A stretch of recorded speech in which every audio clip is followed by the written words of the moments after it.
হামলা কেন? ফুয়াদ ভাইয়ের ওপর হামলা কেন? ফুয়াদ ভাইয়ের ওপর হামলা কেন? সন্ত্রাসী যেই হোক না কেন তাদের আইনের আওতায় এনে বিচারের দাবি করছি।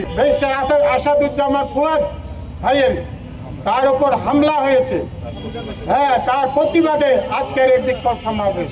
কোম্পানি যে ঠিকাদারি পেয়েছে তাদেরকে বিভিন্নভাবে স্থানীয় লোকাল চাঁদাবাজ এবং সন্ত্রাসরা হুমকি ধামকি দিচ্ছিল। সেই চাইনিজ কোম্পানি এটার এগনিস্টে স্থানীয় রাজনীতিবিদদের কাছে সহায়তা চেয়েছিল।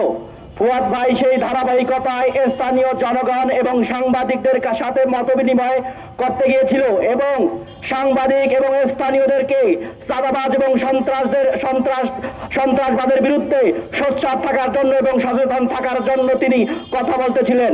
সেখানে স্থানীয় চাঁদাবাজ এবং সন্ত্রাস যারা গত 50 বছরের চাঁদাবাজি এবং সন্ত্রাসী করে আসছে তারা সেই প্রতিবাদ সমাবেশে তার উপর হামলা করে। এবি পার্টির সম্মানিত সাধারণ সম্পাদক তরুণ প্রজন্মের আইডল আসাদুজ্জামান ফুয়াদকে মেরে ফেলার উদ্দেশ্যে, হত্যার উদ্দেশ্যে ভারতীয় র চক্রের এই ফ্যাসিবাদী হামলা। আমরা এই হামলার রংপুর মহানগরের পক্ষ থেকে তীব্র নিন্দা জানাচ্ছি।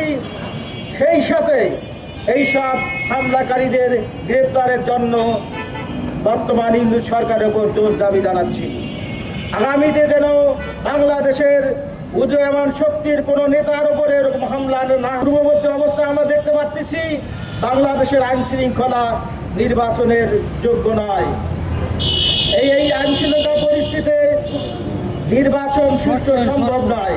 তাই আমরা মনে করব বাংলাদেশের নির্বাচনের পূর্বে আইন শৃঙ্খলা পরিস্থিতি উন্নত করতে হবে এবং বাংলাদেশের টেকনাফ থেকে তেঁতুলিয়া পর্যন্ত যত চাঁদাবাজ আছে এদের গ্রেপ্তার করতে হবে, যত সন্ত্রাসী আছে তাদেরকে গ্রেপ্তার করতে হবে।